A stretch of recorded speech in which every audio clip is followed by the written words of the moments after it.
Hello, my lovelies. It's me, Belize, from House That Libra Built. And today I want to talk to you guys about ancestor veneration. By the way, happy Hoodoo Heritage Month for those who do not follow me on my other social media platforms. But let's talk about ancestor veneration. So, ancestor veneration is the honoring of your ancestors, the ones you know, as well as the ones you do not have the privy of knowing in today's time frame. Okay. And so with ancestor veneration, you're basically honoring your ancestors, paying homage to them, working with them, talking to them, just showing love to them, because without your ancestors, we would not be here today. They paved the way for us. They went through the things that they went through in order for us to live the lifestyle that we live today. They broke generational curses, they broke generational traumas, they did everything in their power to attempt to make a better life for us. Now, if you have ancestors that were not the best version of themselves, I do apologize, but the whole goal and the whole purpose of our life path is to accomplish what we're supposed to accomplish and pave the way for those who will come after us. But the whole purpose of ancestor veneration is just to honor those ancestors. Now, how do we venerate our ancestors? The traditional way of venerating your ancestors is going to their grave site, leaving flowers, leaving offerings, talking to them, letting them know how your day is going, how your life's going, honoring them on birthdays and holidays. It's basically acknowledging them and letting them know that you still remember them, you still love them, you're still willing to do whatever they need you to do while you're on this side of the plane. Offerings can be anything from what they've liked, plates that you make, things that you enjoy to eat. It can also be cravings that you get, especially cravings for items that you don't really eat. A lot of times that is your ancestors telling you, put that on the altar. I want some soul food. Put that on the altar. You can also give them waters, wines, drinks that they like. If you have an ancestor that smokes cigarettes, that like tobacco, you can also give that offering as well. I know you guys are familiar when we say, oh, I'm pouring out some libations for the dead homies. That is ancestor veneration. Of course, your homies ain't your ancestors, but that also can be a way to venerate your ancestors, is spilling rum, vodka, whatever drink you want to spill on the ground, giving it as an offering to your ancestors. And as long as you venerate your ancestors properly and you do what you're supposed to do, your ancestors will continue to watch over and protect you. Now, it does not mean that if you don't have an ancestor altar and you're not giving offerings to your ancestors, they're not going to watch and protect you. But I will say that if you stand out in that way, as far as the one family member that venerates them, they're going to look out for you a lot more than they're going to look out for the other people, because you're special to them. You keep them alive. You give them the energy to take care of everybody else in the family. So you are going to be a very, very special person to your ancestors. Okay, so how do you venerate? Like, how do you set up an ancestor altar, right? So that you can venerate them in your home. That's for this is going to be for the ones who are adopted or the ones who do not know where their ancestors are buried, and they want to have something that they can easily access when it comes to venerating their ancestors. You can build an ancestor altar. The basic steps for an ancestor altar is the four elements, a white cloth. If you have ancestors that are Christian based, you can do a Bible. Anything that represents your ancestors, you can add that to your altar. The four elements that you want to have is water, you want to have fire, you want to have wind, and you want to have earth. Earth can be crystals, it can be plants. Water, the liquid part of it, it can be water, it can be rum, it can be coffee, it can be sweet teas, it can be whatever your ancestors like that's liquid, but I will still say add water. Make sure you have water up there alongside the other liquids. Your fire can be candles, it can be your burning bowl that you burn things in, and your wind can be the incense. It can be the incense, it can be the ancestor money that you burn. That can also be your wind element as well, because when you burn it, it gives you the smoke, right? And you want to put your ancestor altar in a place that is close to where you guys come together as a family. So it can be in your kitchen, it can be in your living room, it can be in your dining room. I don't recommend putting in your bedroom, but if that's the only place that you can keep it, it can also go in your bedroom as well. Just keep in mind that your ancestors are your elders, so anything that you would not do in front of your living relatives or your living elders, you don't want to do in front of your ancestor altar. So you want to kind of not be chaotic. You don't want to do intimate stuff, and you don't want to really walk around naked. Some people say, "Oh, it doesn't matter." I'm not walking around naked in front of my dad if he was living, so I'm definitely not walking around him now that he has transitioned. But you just want to have it in a place where the family meet up. And I suggest that if you do put your ancestor altar in like your family room or your kitchen, try to have breakfast, lunch, dinner. Try to sit at your kitchen table with the altar in the room, just so it feels more family oriented. Like if you don't utilize your kitchen, it's like, why put your ancestors there? Because you want them to be around family. You want them to be that you want them to be a part of the family time. So if you are someone who likes to plan family nights or game nights, or you like to sit in front of the TV with your family, then put your altar in the family room. You want them to be included and not excluded. So keep that in mind, that wherever you put your altar, put it in a place where family comes and goes. Okay?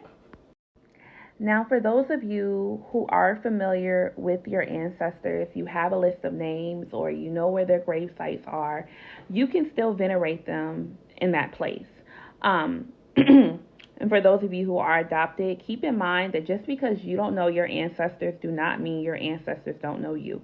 Remember, we as women, we carry our grandbabies in the womb, right? When we get pregnant with our babies, especially our baby girls who are born with all their functioning parts, we literally carry our grandbabies in our womb. And so even if I transition, I knew and I loved my grandchild before my grandchild got here. This is if I transition before my daughter has children, right?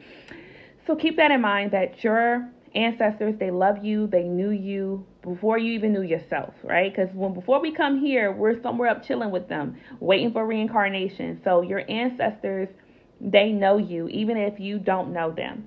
If you have a list of names, you can add that to your altar. If you have a Bible, you can add that to your altar as well. You basically want to put you want to put anything and everything on your altar that reminds you of your ancestors. If you have items up there, you can add that as well. If you have any rocks, any dirt from family homes, you can add that as well. Pick and choose if you want to add graveyard dirt to your altar. Some ancestors are a little iffy about you adding graveyard dirt. Some are cool with it. So you gotta figure things out. It's a learning experience when it comes to your altar. But I don't want anyone who is adopted or who do not know their ancestors to feel like, I don't know these people, so how am I supposed to connect with them? I'm going to tell you how you connect with them. So on your ancestor altar, we like to burn white candles in I said voodoo. Lord, and hoodoo. That's how you know it's time for me to go. But in hoodoo, we like to burn white candles on our altar, and we like to keep our white candles burning. Some people like to burn hoodoo lanterns on their altar 24/7. I sometimes burn my hoodoo lantern, but the kerosene smell, I don't really care for the kerosene smell.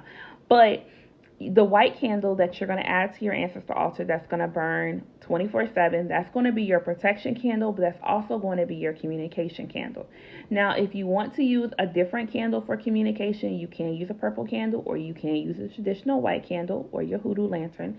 But when you sit with your ancestors, you tell them, you introduce yourself to them, just to get familiar. It's not that they don't know you, but to make you more comfortable. Sometimes we like to talk and just introduce ourselves, especially to people that we haven't met yet.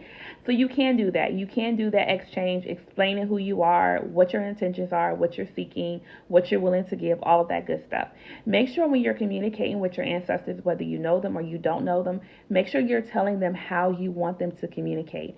Don't tell your ancestors, hey, I welcome you into my house, and they show up and now you scared because 3 o'clock in the morning you hearing footsteps coming down your hallway.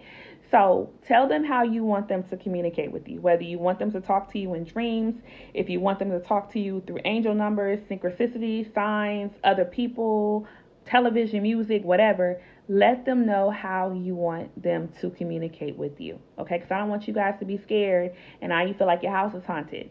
When you're inviting your ancestors in for the first time and you know your ancestors, call on the ones that you're close to first, and then allow them to bring over whoever they want to bring over. If you have a whole bunch, add a little bit at first, a little bit more, because you are going to have some ancestors that are diehard Christians to the other side, and they're not fooling with the ancestor altar. That's something that's taboo for them. That's something that's scary for them, and they don't want no parts of it.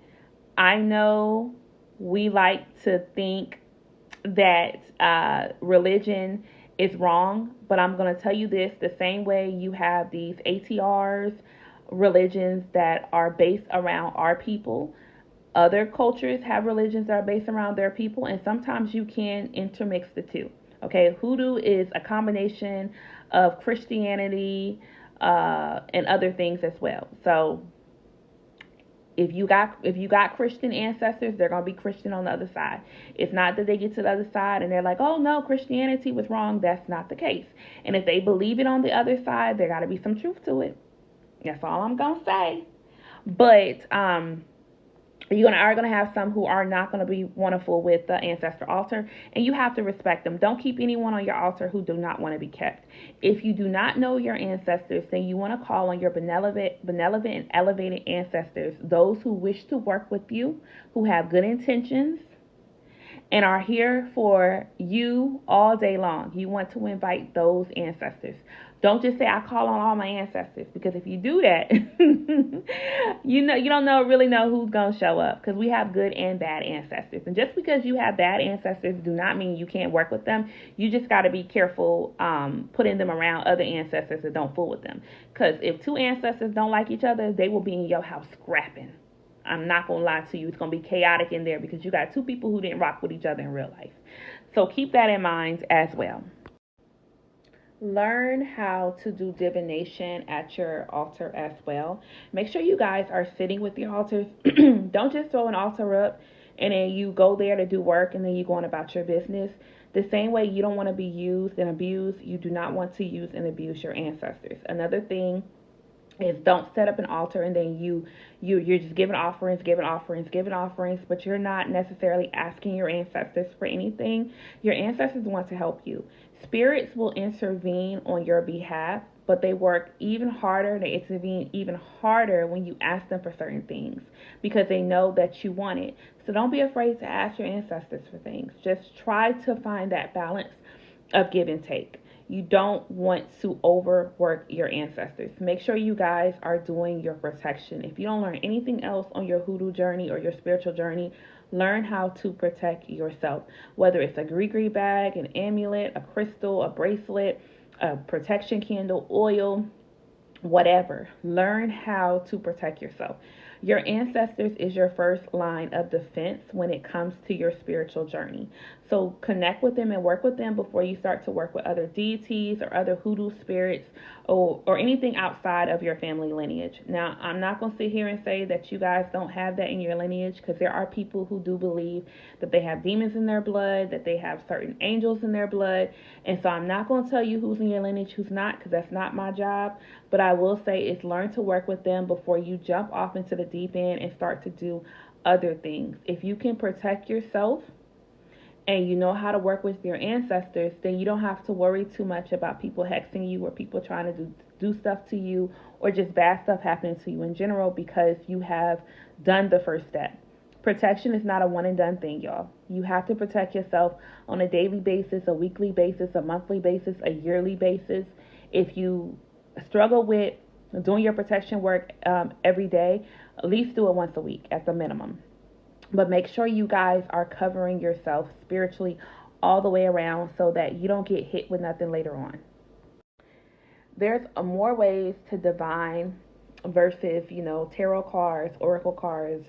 You can learn how to divine with candle magic, with water. You can learn how to divine throwing stones or throwing bones. There's so many ways to do divination, even those spirit rods as well. But you want to just learn what works for you. There's no point in my opinion, of you working with your ancestors and communicating with your ancestors, but you do not know their yeses, their nos, or you don't know how to understand them. So really learn how to do your divination. It's okay to ask your ancestors or to say to your ancestors, I feel like you gave me clarity on this topic or this subject, but I didn't understand it correctly. Can you give me more clarity? Or can you show me another sign? There is nothing wrong with that. But once you understand the message and you understand the sign, don't keep asking the people because they already told you what you need to know. But if you're unsure, don't be afraid to ask a second or a third time.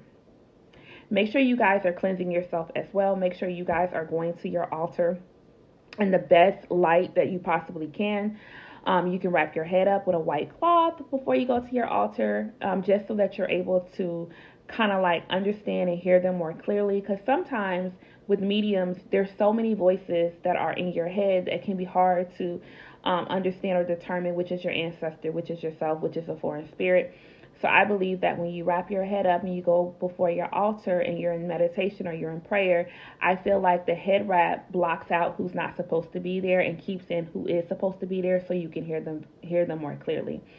When you are giving offerings to your ancestors or you're doing libations with your ancestors, make sure you're drinking some of those libations. Make sure you're eating some of those offerings. You're not eating off their plate or drinking out their cup, but you want to join them when you do it. So I always when before I won't say I always do, but I try to, when I pour my ancestors libations, I got tongue tied. I take a shot or I drink what they're drinking. So if they have coffee, I'm having coffee. If they have a shot, I'm having a shot. If they're having soul food, I'm having soul food. I might not make a whole bunch, but I'll put a little bit here, a little bit here, a little bit there, and I'll sit and I'll eat with them. It's okay if your children touch your altar. It's okay if you're married and your husband or your wife touch your altar. But you just want to make sure that your altar is a sacred place. Everyone should not have access to it. If this is a family altar, like I said, family can touch it. If this is a personal altar, then let it be just for you personally. If you have a spouse, you guys can combine your altars together. I say put husband ancestors on one side or your wife on one side and put your people on the other side. And then in the middle, you guys can put offerings or things that you want collectively in the middle. So there is some separation, but you're combining the altar, especially if you have kids. That way your children can go to this one altar and they can venerate everyone that needs to be venerated in that space. And at the same time, if you guys want to tend to one side over the other, you can do that as well. But that is my advice for those of you interested in building an ancestor altar, an ancestor veneration, and y'all have a good night. Or your wife on one side and put your people on the other side. And then in the middle, you guys can put offerings or things that you want collectively in the middle. So there is some separation, but you're combining the altar, especially if you have kids. That way your children can go to this one altar and they can venerate everyone that needs to be venerated in that space. And at the same time, if you guys want to tend to one side over the other, you can do that as well. But that is my advice for those of you interested in building an ancestor altar, an ancestor veneration, and y'all have a good night.